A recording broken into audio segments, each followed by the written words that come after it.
Hello, everyone, and welcome back to the Literature Channel. I'm Tim Wilson, and this is the fourth of a series of lectures on Homer's Odyssey. Today, we will be looking at books 9 to 12, probably the most famous aspects of Homer's epic, telling the tales of his encounter with the Cyclops, with Circe, and other grand adventures.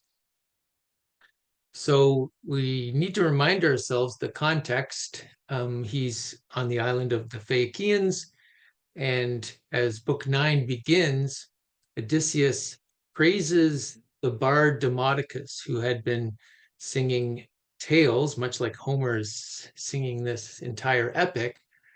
And the last tale that Demodocus had sung about was that of the Trojan horse and how that led to the Greeks' successful sack of Troy. This caused Odysseus to weep at recognition that his fame was enduring. He's asked by Alcinous to identify himself, and as book 9 begins, we see that being taken up, and Odysseus introduces himself, saying, "I am Odysseus, son of Laertes, and my fame, or kleos, has reached the sky." So, and we see here a couple things. First of all, the notion that kleos here is something that serves living mortals, just as in the Iliad, the emphasis was on kleos of those who had passed on, and how that's the aspect of them that would live on, their fame. Here, the kleos is still important. Odysseus's fame, while he's still alive, is important in terms of how he's able to garner successful relationships with people such as the Phaeacians. So just a quick overview of the journeys that are recounted in books 9 to 10. So at this point, he's identified himself. He then begins to recount his tale. So we have a narration within a narration. So the entire epic is narrated by the poet. And then books 9 to 10 are a narration of Odysseus telling his tale, or narrating his tale, to the Phaeacians. And we sometimes have to remind ourselves that this entire tale is being told by Odysseus. So the adventures he tells us about are in this order. Right after the sack of Troy, that him and the Ithacan contingent are on their way back. They find another city of the Cicones, which they plunder. They then go to the island of the Lotus Eaters, where his men are, and this is again one of the famous adventures.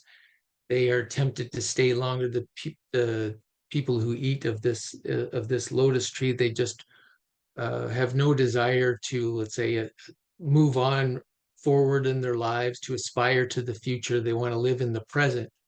And we can think about the different dangers that Odysseus encounters, again, in those terms of time and the human experience. So part of what makes Odysseus a hero, and a hero of Ithacan society, of Greek society, of society writ large, is his sense of duty, his sense that I need to strive forward to return home. I want to aspire to the future and to improve that. There are temptations along the way to live in the present. The lotus eaters, for instance, and as we'll see with the sirens, to some extent, the temptation is to live in the past.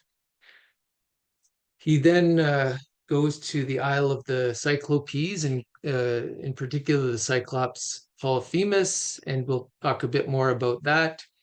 He then goes to the island of Aeolus, where the Aeolus, the god of the winds, captures in a bag all unfavorable winds that would harm Odysseus on his way home, has them all in a bag, gives them to Odysseus, leaving only winds that will direct him home. But just as they're on the brink of returning to their home island, Odysseus's crew let loose the bag, not knowing exactly what it was, and they're sent back to the island of Aeolus, and Aeolus refuses to help them another time. Then they go to the island of the Lestrygonians. These are giants that destroy all of his ships but one. He then goes to the Circe's island, where many of his crew are turned into swine. He becomes her lover and stays for a year. Um, and when she lets him go, she tells him he must go see Tiresias in the underworld. He then goes to the underworld. Um, he learns things from Tiresias and from others that he encounters there, and we'll talk a bit more about that. He returns to Circe's island to bury his friend Elpenor. He encounters the Sirens, another famous encounter. We'll talk a bit more about that. He has to navigate between Scylla and Charybdis. He then goes to the Isle of Helios. His men killed the cattle of Helios, and this is a turning point in that this had been foretold that if they had angered this god, that Ithaca, that Odysseus would return to Ithaca alone with his shipmates gone and in dire straits. But he doesn't return home immediately. It's at this point he is stranded alone in the Isle of Calypso, where he is imprisoned for 7 years. And that's where we took up the epic. At the beginning, we see him there at the end of that 7-year sojourn. And of course, after that, he makes his way to the Phaeacians, and we've returned full circle. So that's a high level overview of the adventures that Odysseus recounts in these books. Okay, so let's take a few of these episodes and unpack them a bit.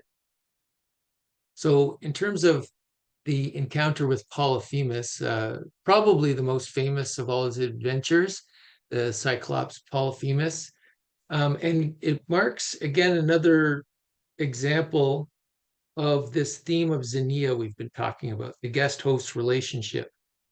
It also shows Odysseus at his quick thinking best, and it's this incident that motivates all of his later troubles. The episode's importance is marked out at the beginning by Odysseus's repetition of the formulaic lines he spoke at his arrival on the island of the Phaeacians, Scheria, where he asks, am I in a civilized land that knows how to treat guests, or am I in a land of uncivilized barbarians? When he had said those lines on arriving on Scheria, he ends up receiving the best possible xenia from the Phaeacians. In this particular instance, of course, he receives the exact opposite, the worst possible xenia. Polyphemus the Cyclops obeys none of the protocols of proper behavior, and rather than feeding his guests, the Odysseus and his crew, he ends up eating 6 of Odysseus's men.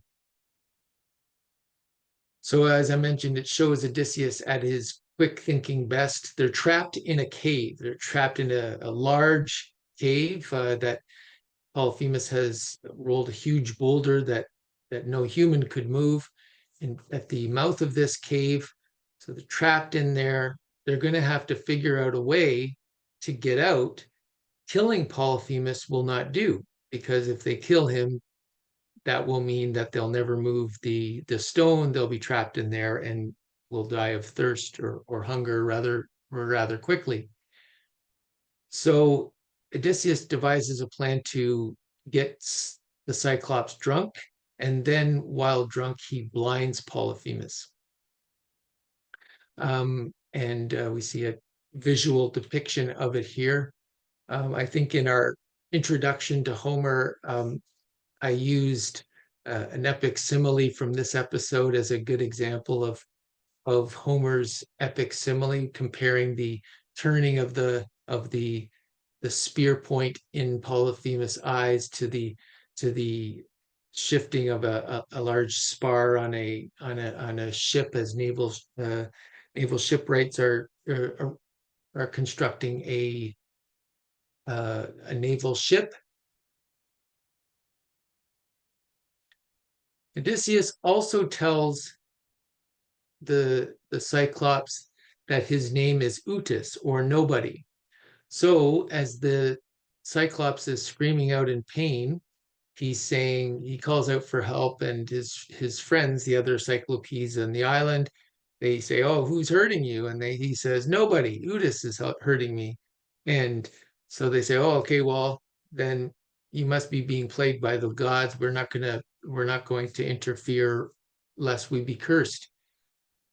Once the Cyclops is blinded, Odysseus and his companions escape from the cave by clinging to the bellies of Polyphemus' sheep. So Odysseus ties all his men underneath these sheep, and Polyphemus is blind, and he's feeling these sheep before they head out to make sure they're not the men, but he obviously can't detect the men underneath. So Odysseus is pretty proud of himself as they're making their escape. They're boarding their craft to get out of there, and Polyphemus, still blind, hurling rocks wildly at the ship. And Odysseus, and this is the event that causes all his troubles, calls out his true name to Polyphemus, saying, "It is Odysseus of Ithaca that has blinded you." And this allows the Cyclops to curse him by name.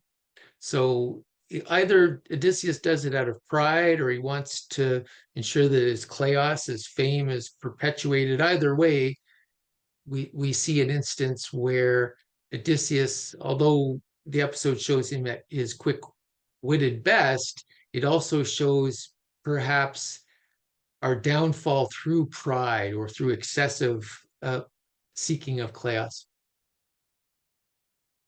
The Cyclops curse takes effect immediately. Odysseus' next stop is at the island of Aeolus, king of the winds, and as I mentioned, Aeolus gives him all the winds in a bag, but his comrades open the bag just before they reach Ithaca. So the storm releases all these negative winds that blow him back to Aeolus. The next place Odysseus lands is the country of the Lestrygonians, where he loses all his ships but one to these monsters. And the next adventure, another famous one, Odysseus' encounter with the goddess Circe, an enchantress somewhat parallel to Calypso, who at first turns Odysseus' men into swine. On the way there, Odysseus had sent some men ahead. They were turned to swine. He realizes there's a problem going on. On his way, he's given a drug called moly by Hermes to protect him from Circe's spell. And he's able to withstand Circe's spells in this way. She's enchanted. They become lovers. As I said, he stays on for 1 year with Circe before leaving. This encounter stresses one of these sub-themes of the Odyssey that I've mentioned in passing with respect to Nausicaa. So both Circe, Calypso, and Nausicaa all represent threats to his homecoming in the form of females who would be more than willing to have him stay with them instead of returning to his home. So part of the dangers come form of monsters and real physical threats, but part of the danger is also from the seduction to remain and not to return home. And maybe that could be in the form of the lotus eaters, but it could also be in the form of goddesses, beautiful goddesses offering him immortality or a beautiful life there. But it wouldn't be Odysseus. He wouldn't be returning home to his family, to his commitments as king of Ithaca. So he decides to return home after a year, and Circe tells him that he must undertake another journey to the land of the dead. So we have a descent into the underworld, and there he must consult the soul of Tiresias, the Theban, so famous Theban seer, one who can see the future. The character Tiresias is character in perhaps Sophocles' most famous play, Oedipus the King. And the reason to consult Tiresias is so that Odysseus can find out how he can return home. So this notion of a return to the land or a journey to the land of the dead seems to be an element that all the greatest heroes have in common. So Theseus, Heracles, Orpheus, they all undertake such journeys.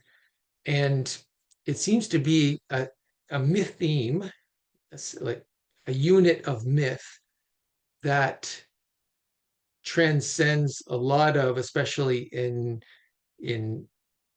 Middle Eastern adjacent cultures. And it's sometimes referred to from the Greek for descent, katabasis, where the hero is performing this kind of descent. It's a katabasis versus the anabasis is the upward journey home. Or it's a naquia, which is a necromancing, a summoning of the dead through ritual. So as I said, it's not just in Greek literature, but in other literature. We see it in Epic of Gilgamesh. We see it in other literature, but definitely it's in the forefront in Greek literature. And it seems to have been around since at least the agricultural revolution. So say 12,000 years ago, and it could be tied to vegetation cycles and rituals. So in cultures, in constructing this kind of story around descending into the underworld, learning something, renewing one's identity, and then ascending as if a new person, in that way, they're showing how the human's growth in the hero's journey and growth is in some ways tied to the cosmic cycle of the vegetation, the seed that goes into the earth seems to die and then ascends with new life with the growth of the vegetation. So usually in the course of the story, some secret knowledge of the future, for example, Odysseus, and as we'll see in Aeneas, when we read the Aeneid, this is another example of this type of descent into the underworld myth. So the hero gains either secret knowledge of the future or of immortality and how it can be attained. That's what we see in the Epic of Gilgamesh.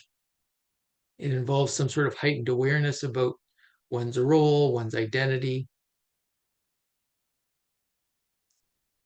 Often, I'll just stay on that point about kind of awareness of one's role, one's identity.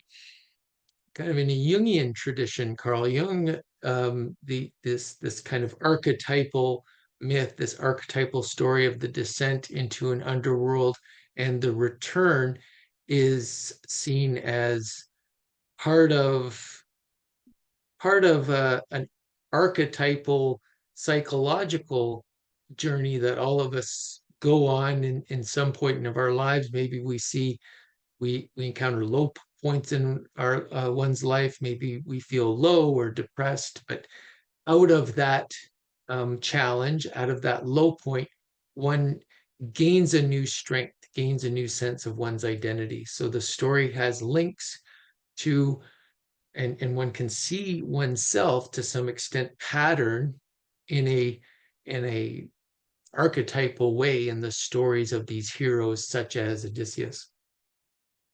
So the underworld, I just want to give people a sense of what the underworld is like in this Greek Homeric understanding, as opposed to, let's say, Christian notions of hell. It's quite a bit different. The notion of the afterlife is quite a bit different than other notions of the afterlife. So for the Greeks, at death, the soul, the psyche, the soul or mind, leaves the body and goes to the underworld.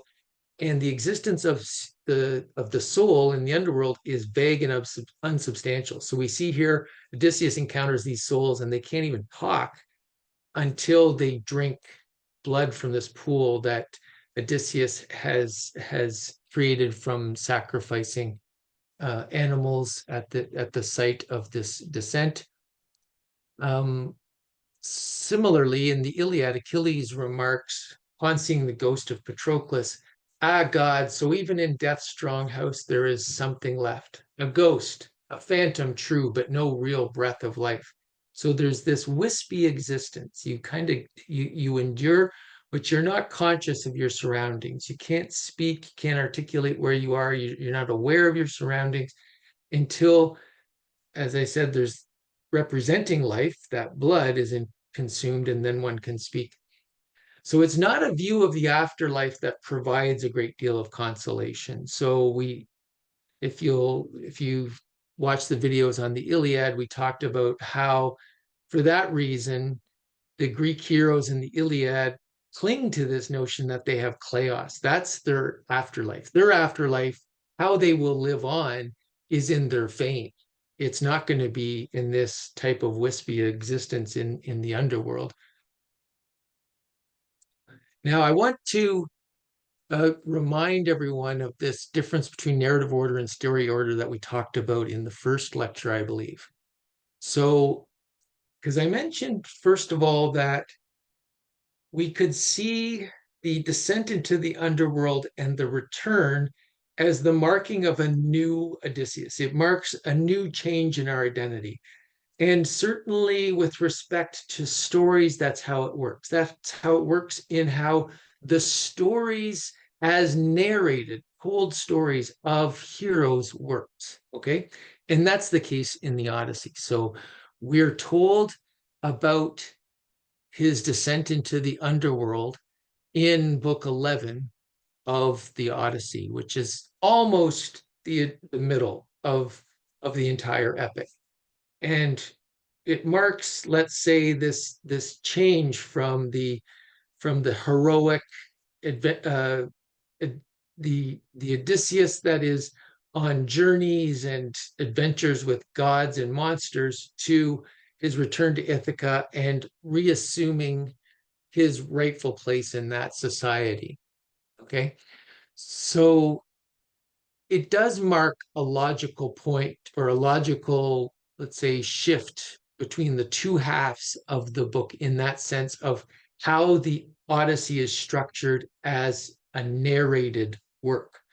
But if we look at the actual story order of the events as they took place in Odysseus's life, we have to remind ourselves that and that's what's depicted at the bottom of this slide here, the episode in the underworld happens relatively early in his journey in terms of the overall 10 years of his journey. It happens fairly early. He's been he wanders for a few years, but he still has some other wandering to do. He's still got to go to the island of Helios, and then he has 7 whole years of waiting at the Isle of Calypso. He then will encounter the Phaeacians. As it's recounted in terms of the narrated order of the epic, of course, we're already past all of that. He's doing a flashback to these events in the past.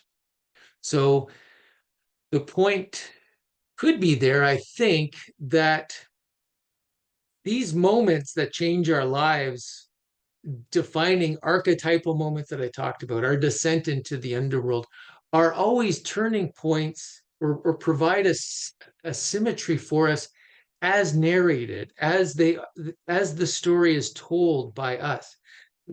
The events in our lives may be chaotic, they may follow a different order, but as we come back through narrative, we pull it together in a different way. It's such that we can see this as this moment of our lives as more meaningful than another and as central. maybe it wasn't the right order, maybe a whole bunch of other things happened that we ignored. But as we look back at our life, maybe we think, okay, that moment in my life when I chose psychology as a major, maybe you're an undergrad and you just chose psychology as your major, that maybe you look back in 10 years, that was a defining moment. And because it led to this, it led to that, it was preceded by this and that. That's your life as narrated. So a little bit more about this descent into the underworld and what happens. So he creates a pit, he pours in libations, so milk, honey, wine, water, and and has offerings to the gods. He sacrifices a ram and the blood drips down into this pit into and creates a pool of blood there, and shades from Hades come to drink of this blood, which allows them to speak. The first person who speaks to Odysseus is named Elpenor, and Elpenor is this unfortunate character who had been totally forgotten. He was back. He tells Odysseus, because Odysseus didn't even know he was dead. Says Odysseus says, "Well, what are you doing here? How did you die?" And he says, "Well, I was drunk and it was a hot night, so I was sleeping on the roof of a hut at the island of Circe, and then I fell down and broke my neck." And he has not been buried, so he doesn't have a resting place, let us say, in the underworld. He's kind of in a in-between existence if you're not buried. So he requests that Odysseus return to Circe's island to bury him before he moves on. He then sees Tiresias, who gives him direction on how to interact with the dead and warns of suitors awaiting him. He then encounters his mother, Antikleia. And Antikleia, his mother, it always seems like the, the, the archetypal motherly guilt trip, so to speak, because she, again, Odysseus didn't know she was gone. He's been gone for 20 years. He's been, well, at this point, he's been gone for 13 years. He's been gone a long time from Ithaca. Didn't know his mother had passed away. He says, "What happened, Mom?" "Well, I was so sad that you were gone. I guess I died of a broken heart," basically, is what she said. "I guess it's all your fault." So as I said, it's a kind of the archetypal uh, maternal guilt trip to a child who hasn't been home enough. And this, of course, inflames his desire to get home even further. Many of these encounters do. Many of the encounters in the underworld inflame him to want to get home even quicker. But of course, we know that in terms of his story, he still has to go to Calypso and wait there for 7 long years. So, in terms of Tiresias, if we look at the middle panel here,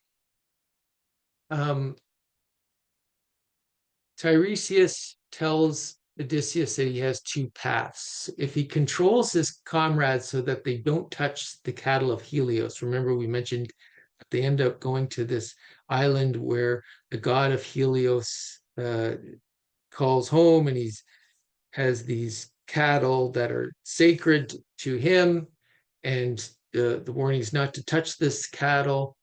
The comrades eventually do, and that causes the destruction of his last ship and all the comrades with it. At this point, this hasn't happened. So it hasn't happened yet. He's getting a prophecy from Tiresias. If you manage to control them, then you'll be able to make it home safe and everything will be okay.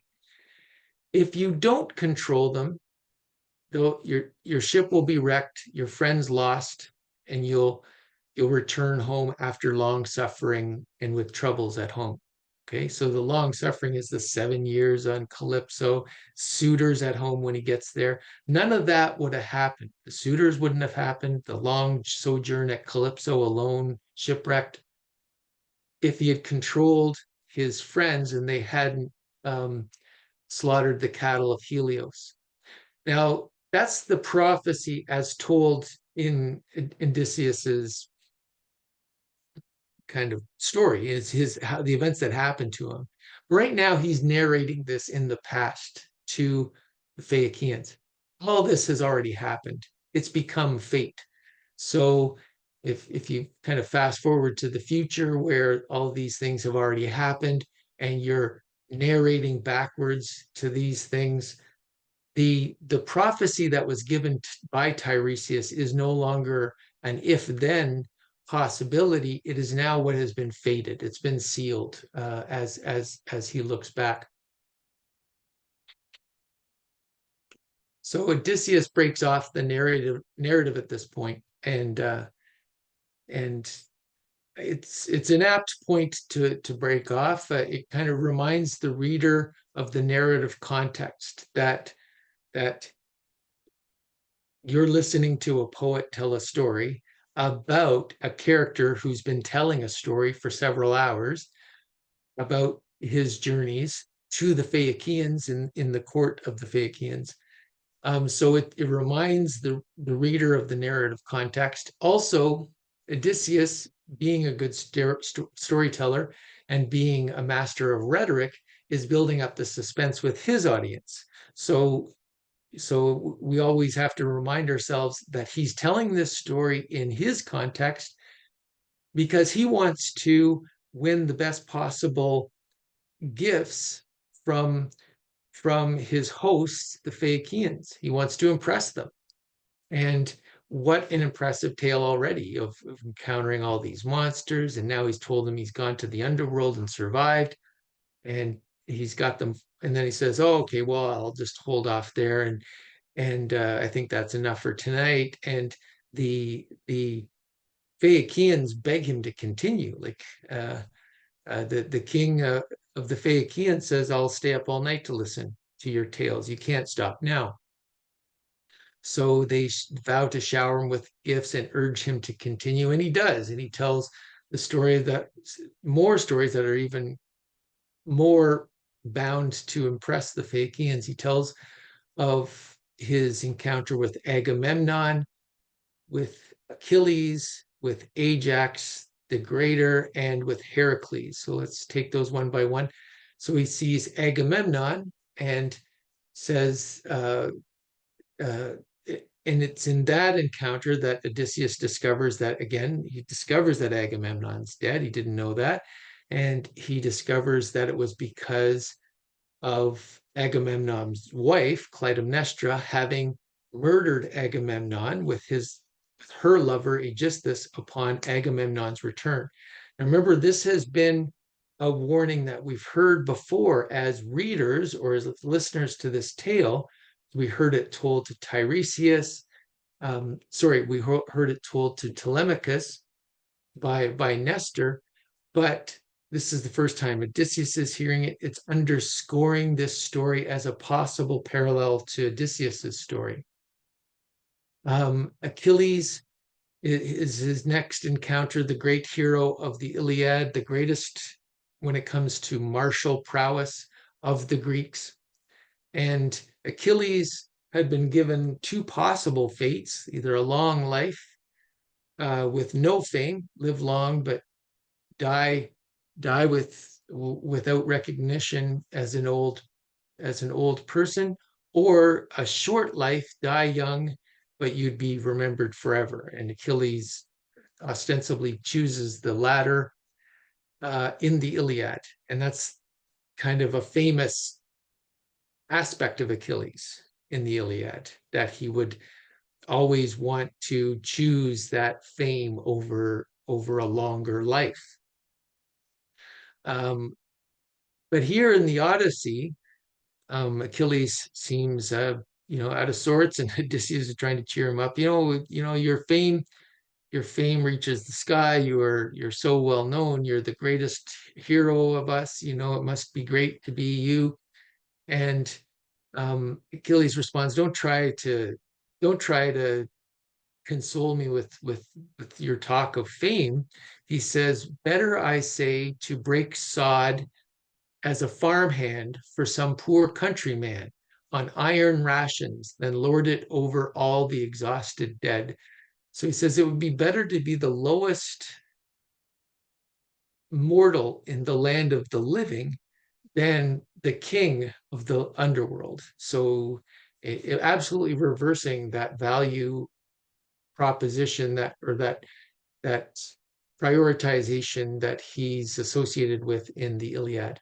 He next encounters Ajax the Greater. Now, in other legends that are not told in the Iliad and the Odyssey, we know that Ajax the Greater killed himself when he was not awarded the armor of Achilles. So Achilles is killed at Troy.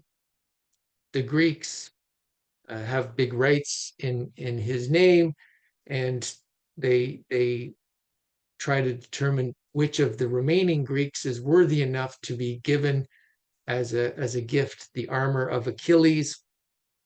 They chose, of course, Odysseus rather than Ajax the Greater. Now, Ajax the Greater was, after Achilles, the greatest of the Greeks in terms of martial valor. Odysseus is the greatest of the Greeks when it comes to craft, to planning. And the legend says something about either a shift in heroic virtues that are being celebrated by the Greeks and by society in general from let's say old archaic time when only strength could be seen as a leadership virtue to time where people would recognize cunning, craft, planning. There's that shift at play in the story. Ajax's response to being snubbed by the Greeks is to, in a sense, go crazy. He slaughters all these animals, thinking that they're the Greeks. We find out, and kills himself. He next encounters Heracles, probably the greatest of the heroes in the Greek tradition. And Heracles says that Odysseus is like him and is destined to labors like his own. So again, a story bound to impress his Phaeacian listeners. He's saying, not only did I do this, I went to the underworld and came back, but no less a hero than Heracles said, well, you remind me of me, and I think you're going to be going through similar trials than I did. So after leaving Persephone's land, Odysseus returns to Circe's island. He buries Elpenor. Circe tells Odysseus about the next dangers he's going to encounter, the sirens, that he must navigate between the Symplegades and find a way between the monster Scylla and the whirlpool Charybdis. And that's become proverbial of a kind of almost no-win solution. So you have to somehow navigate between a whirlpool that will suck your whole ship down, or between over to a monster Scylla with 6 head that will take 6 of your crew. Circe wisely advises to steer a bit closer to Scylla, lose a few crew members, but not the whole ship. And then Circe repeats Tiresias' warning about the cattle of Helios.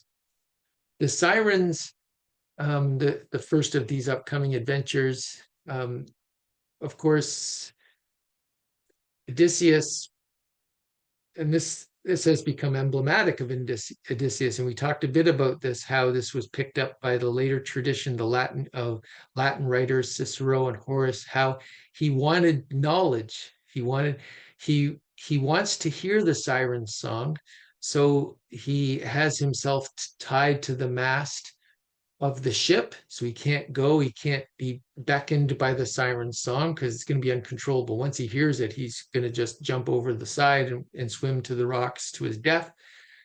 But he wants to hear the siren songs. He wants to gain that knowledge that would otherwise be deadly, so he has himself tied, and he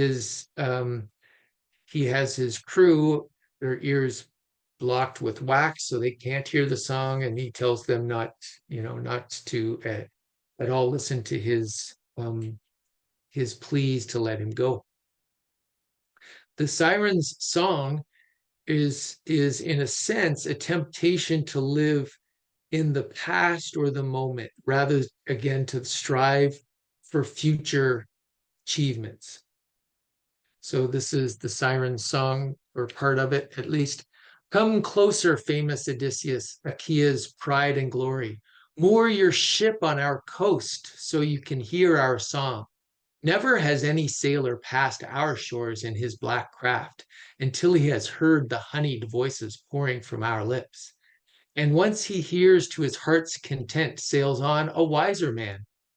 We know all the pains that the Greeks and the Trojans once endured on the spreading plain of Troy when the gods willed it so.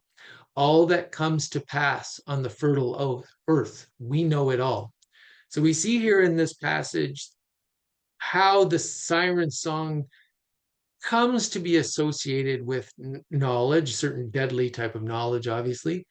And we see, in terms of our theme of time, how the song is an enticement to live in the past, revel in one's own glories. We know all the pains of that the Greeks and Trojans once endured. Oh, we can tell you all about that and sing that back to you, all of your great achievements of the past. Kind of like those, people who like to live in the past of their high school sports glories days or something like that, even though they're 50 now or 40 now.